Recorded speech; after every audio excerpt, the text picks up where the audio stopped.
এই তিনটে নিউজ দেখেন। একটা, বিএনপি নির্বাচন নিয়ে ঈদের পরে আন্দোলনের কৌশল যেন প্রফেসর ইউনূসকে চাপে রাখা যায়। ইন্ডিয়ার বক্তব্যে বাংলাদেশে অন্তর্ভুক্তিমূলক নির্বাচনের মধ্যে দিয়া সব বিষয়ের নিষ্পত্তি চায় ভারত, যেন বাংলাদেশ ভারতের একটা প্রদেশ। আর ওয়াকারের ডিসেম্বরের মধ্যে নির্বাচন হওয়া উচিত। মিল দেখতে পান? হ্যাঁ, মিল হচ্ছে এদের মধ্যে একটা কমন জিনিস, ডিসেম্বরের মধ্যেই নির্বাচন। আমি বলছি ওয়াকার, বিএনপি, আওয়ামী লীগ আর ইন্ডিয়া, এই চারটা মিলে একটা ঐক্য হয়েছে। এই ঐক্যের লক্ষ্য হচ্ছে প্রফেসর ইউনূসকে তাড়ানো, ভাগানো তাড়াতাড়ি। এতে চার পক্ষেরই লাভ। রাষ্ট্রটায় কোনো সংস্কার হবে না, যা আগে ছিল তাই থাকবে, ঘুরে মাগুর স্যাং। আর্মির জেনারেলরা যে আকাম করছে, গুম খুনে যুক্ত ছিল, সেটার বিচার হবে না। জুলাই আগস্ট বিপ্লবে ওয়াকারের আর্মি গুলি করে মানুষ মারিছে।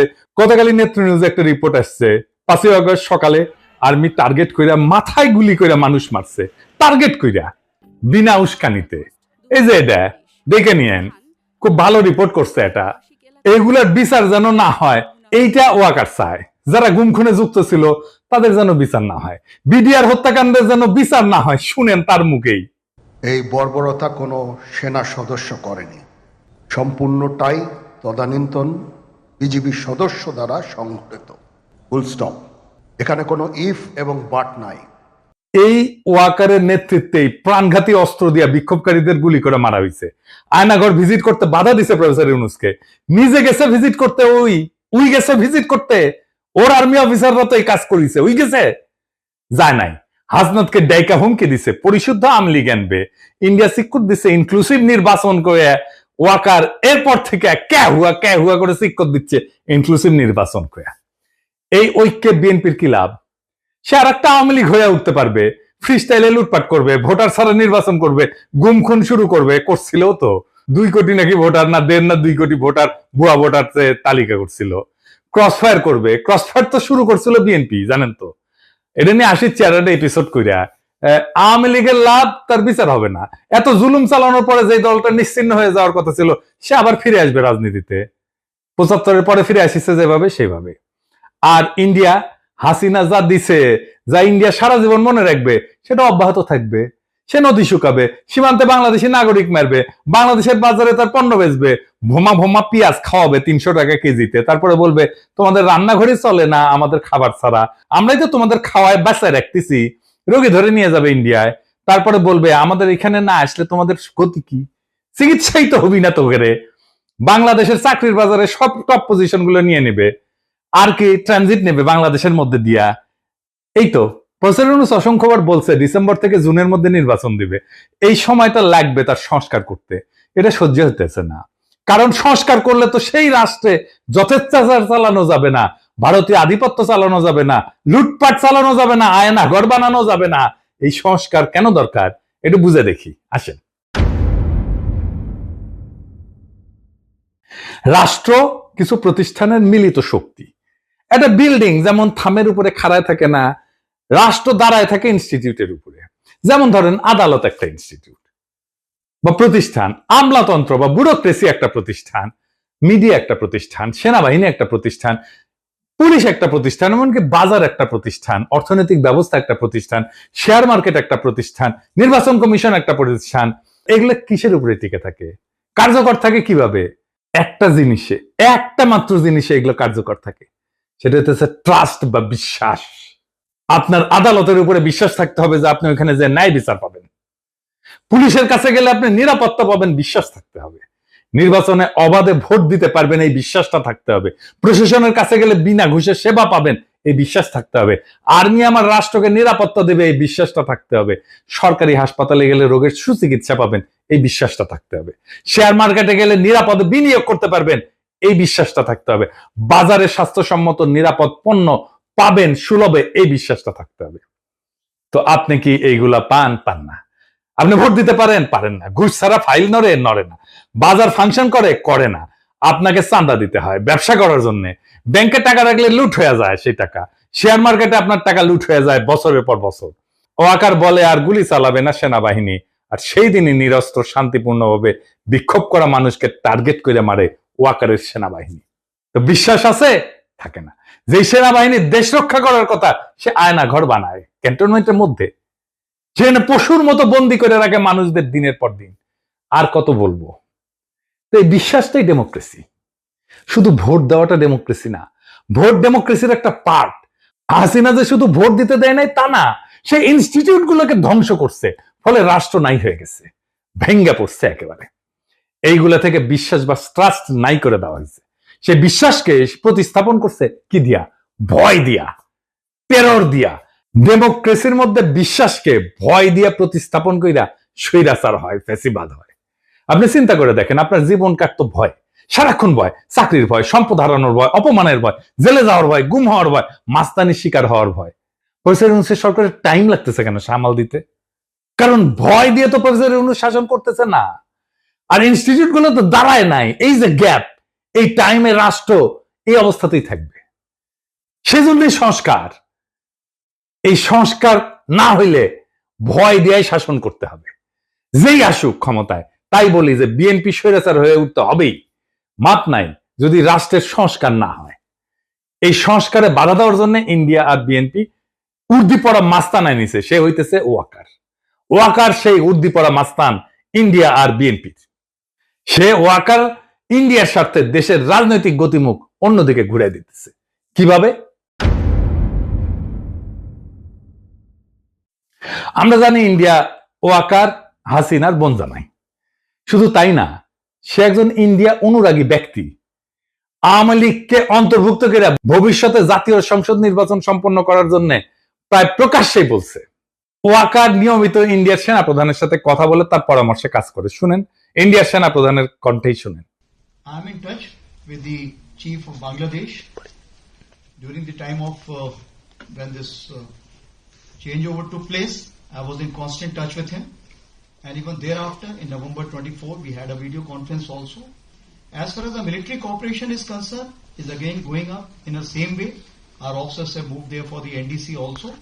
There is no let up on that side. When we talk about the relationship we should talk about when there is an elected government.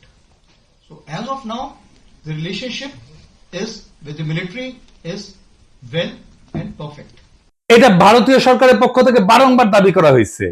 ভারতীয় মিডিয়ায় পালকি শর্মা ওয়াকারকে ভারতপন্থী জেনারেল বলে পরিচয় করাই দিছে। শুনেন। But the army chief is against it. He is seen as a pro-India officer.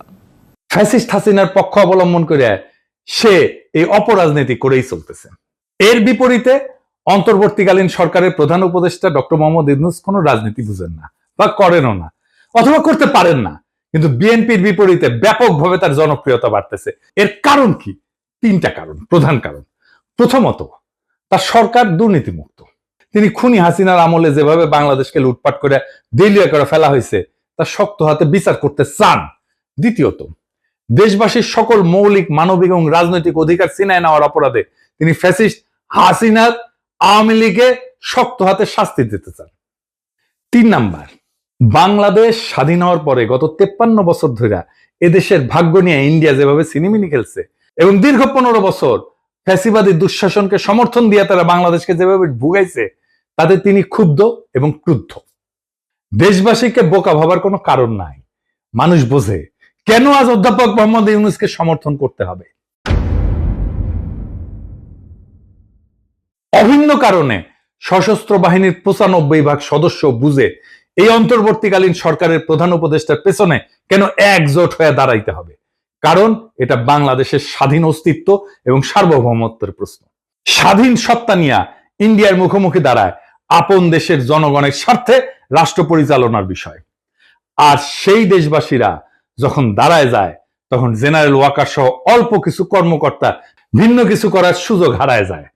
গত পরশুদিন বুধবার ঢাকা সেনানিবাসের সেনা প্রাঙ্গণে অফিসার্স অ্যাড্রেসে সেনা প্রধানের দেওয়া বক্তব্য বইলা গণমাধ্যম এবং সামাজিক মাধ্যমে যা প্রচার করা হয়েছে তা বিশ্লেষণ করলে 3টা সত্য উদ্ঘাটিত হয়। কি কি? 1 নাম্বার, ফ্যাসিবাদী দল আওয়ামী লীগের কার্যক্রম নিষিদ্ধ হওয়ায় জেনারেল ওয়াকার সহ তার ঘনিষ্ঠ সহযোগীদের ছোট্ট গ্রুপটা খুবই বিক্ষুব্ধ হয়ে পড়ছে। কোনো কারণ না থাকার পরেও এই ক্ষুদ্র গোষ্ঠীটি বিচারের মুখোমুখি হওয়ার ভয়ে বা চাকরি হারানোর ঝুঁকিতে ক্লান্ত, হতাশ এবং কাতর হয়ে পড়ছে। দ্বিতীয়ত, সেই কারণে তারা অন্তর্বর্তীকালীন সরকারের সংস্কার কার্যক্রম, রোহিঙ্গা প্রত্যাবর্ষণের লক্ষ্যে গৃহীত পদক্ষেপ এবং জুলাই ঘোষণা এবং প্রোক্লেমেশনকে বাধাগ্রস্ত করার উদ্যোগ নিচ্ছে। তৃতীয়ত, সরাসরি জাতীয় স্বার্থের বিরুদ্ধে অবস্থান নিয়ে এই গোষ্ঠীটি শত্রুভাবাপন্ন ইন্ডিয়ার স্বার্থকে অগ্রাধিকার দিচ্ছে। প্রতিবেশী এই দেশটার পক্ষ নিয়ে তাদের এজেন্ট হিসেবে বাংলাদেশ বিরোধী কার্যক্রমে লিপ্ত জনধিকৃত ফ্যাসিস্ট দলটিকে সঙ্গে নিয়ে সকল দলের অংশগ্রহণের মধ্য দিয়া অন্তর্ভুক্তিমূলক জাতীয় সংসদ নির্বাচনের তত্ত্ব হাজির কইরা প্রধান উপদেষ্টার উপর চাপ সৃষ্টি করতেছে। জাতীয় স্বার্থ বিরোধী অন্তর্ঘাতমূলক অপকর্মে জড়িত জেনারেল ওয়াকার চক্র ইন্ডিয়ার পাশাপাশি বিএনপিকে তাদের সাথে যুক্ত করতে পারছে। লক্ষ্য করলে দেখবেন, একদিকে ইন্ডিয়া একের পর এক বাংলাদেশের স্বার্থ বিরোধী নানান ব্যবস্থা নিচ্ছে, অন্যদিকে বিএনপি দেশব্যাপী অস্থিতিশীলতা সৃষ্টি করার লক্ষ্যে লাগাতার ভাবে নানা ক্ষতিকর কর্মসূচি দিয়ে যাচ্ছে। সেনাপ্রধান, ইন্ডিয়া এবং বিএনপির মধ্যে আজ যে রাজনৈতিক সমঝোতা গড়ে উঠছে, এইটা তার ইঙ্গিত বা প্রমাণ। শুধু তাই না, দেশবাসী বিস্ময়ের সঙ্গে লক্ষ্য করতেছে মাঝে মধ্যেই জেনারেল ওয়াকার চাকরিজীবী হিসেবে তার সরকারি চাকরির কাজের সীমানা অতিক্রম করে রাজনীতি নিয়ে বিতর্কিত মন্তব্য করে যাচ্ছে। তার পছন্দের নিষিদ্ধ দলটার পক্ষ অবলম্বন করে সশস্ত্র বাহিনীকে অপব্যবহারের চেষ্টা চালাচ্ছেন, যা ফ্যাসিবাদের অন্ধকার যুগে কখনোই তাকে করতে দেখা যায়নি। ফ্যাসিবাদের অন্ধকার যুগে কখনোই সে সরকারের উপরে চাপ সৃষ্টি করে নাই। তিনি তখন খুনি হাসিনাকে সেবা দান এবং ঘাতক, হন্তারক এবং লুটেরাদের ক্ষমতা নিরঙ্কুশ এবং চিরস্থায়ী করার কাজে ব্যস্ত ছিলেন। বিগত মাসগুলোতে ইন্ডিয়ার পত্রপত্রিকায় বাংলাদেশের রাজনৈতিক পরিস্থিতির ব্যাপারে যে সমস্ত বৈরী সংবাদ বিশ্লেষণ প্রকাশিত হয়েছে, এর অনেক কিছুই গত বুধবার সেনাবাহিনী প্রধানের কণ্ঠে উচ্চারিত হয়েছে। এতে বাংলাদেশ রাষ্ট্র, অন্তর্বর্তীকালীন সরকার এবং জুলাই গণ অভ্যুত্থানের প্রতি তার আনুগত্য নিয়ে দেশবাসীর মনে গভীর প্রশ্ন সৃষ্টি হয়েছে। এতে আমরা শঙ্কিত, হতাশ এবং বিক্ষুব্ধ। উদ্ভূত পরিস্থিতিতে আমরা অন্তর্বর্তীকালীন সরকারের প্রধান উপদেষ্টা অধ্যাপক মোহাম্মদ ইউনূসের কাছে দাবি জানাচ্ছি, গত বুধবার সেনা কর্মকর্তাদের উদ্দেশ্যে দেওয়া সেনা প্রধান জেনারেল ওয়াকারুজ্জামানের বক্তব্য অতি সত্বর রেডিও, টেলিভিশন সহ গণমাধ্যমে প্রকাশ করুন।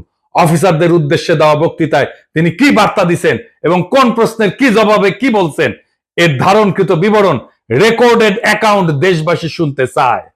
আর আপনারা জানেন, প্রফেসর ইউনূস বিএনপির চাপ আর ওয়াকারের বেদ্যুপিতে পদত্যাগের সিদ্ধান্ত নিয়েছেন। এর দায় ওয়াকার এবং বিএনপির। এখন করণীয় কি? ওয়াকার আর বিএনপিকে আমি একটা থিওরিটিক্যাল অবস্থার কথা বলি। প্রফেসর ইউনূস যদি জাতির উদ্দেশ্যে ভাষণ দেন আর ওইখানে যদি বলেন আমি একটা ভালো নির্বাচন দিতে চাইছিলাম প্রয়োজনীয় সংস্কারের পরে, আমি তারিখও বলছি, সামনের বছরের জানুয়ারি থেকে জুনের মধ্যে, যেন পরবর্তী সরকার ভালোভাবে দেশ চালাইতে পারে, সংস্কারটা সম্পূর্ণ হয়, রাষ্ট্রটা গড়ে ওঠে। কিন্তু ভারত, সেনাপ্রধান এবং বিএনপি যৌথভাবে ডিসেম্বরের আগেই নির্বাচন চায়। আমি যেহেতু এর আগে করতে পারবো না, নির্বাচন দিতে প্রস্তুত হইতে পারবো না, আমি বিএনপি আর সেনাপ্রধানকে আরেকটা তত্ত্বাবধায়ক সরকার গঠন করতে আহ্বান জানাই। আমরা তাদের কাছে ক্ষমতা দিয়া আমাদের কাছে চলে যাব। প্রফেসর ইউনূসের নিয়োগ দেওয়া সবাই যদি একসাথে পদত্যাগ করে চলে যায়, নির্বাচন প্রধান, নির্বাচন কমিশনার, নির্বাচন কমিশনাররা সহ, আপনারা সামলাইতে পারবেন? পাবলিকের মায়ের কিন্তু একটা মাটিতে পড়বে না। এরপর যদি জামাত আর এনসিপি নির্বাচনে না আসে কেমন হবে? নিজেরাই হাসিনা যেরকম হাত মারার নির্বাচন করেছিল, ওরকম হাত মারার নির্বাচন করতে হবে। আপনারা ডিসেম্বর কেন, এই মাসে নির্বাচন করে ফেলেন, দেরি হলে লেট হয়ে যাবে। নেন, ক্ষমতা নেন, এতই শখ নেন, নিজেরাই নেন। বাট আমির খসরু মাহমুদের প্রধান উপদেষ্টা বানান, দেখি উই নাকি কয়েক মাসের মধ্যে নির্বাচন করে দেবে, করুক না। মির্জা ফখরুলকে প্রধান নির্বাচন কমিশনার বানিয়ে দেন। একটা ভাঙা রাষ্ট্রকে গুছাইতে সময় লাগে, আর সেই সময়টা দিতেই চায় না যারা ভাঙার কারিগর।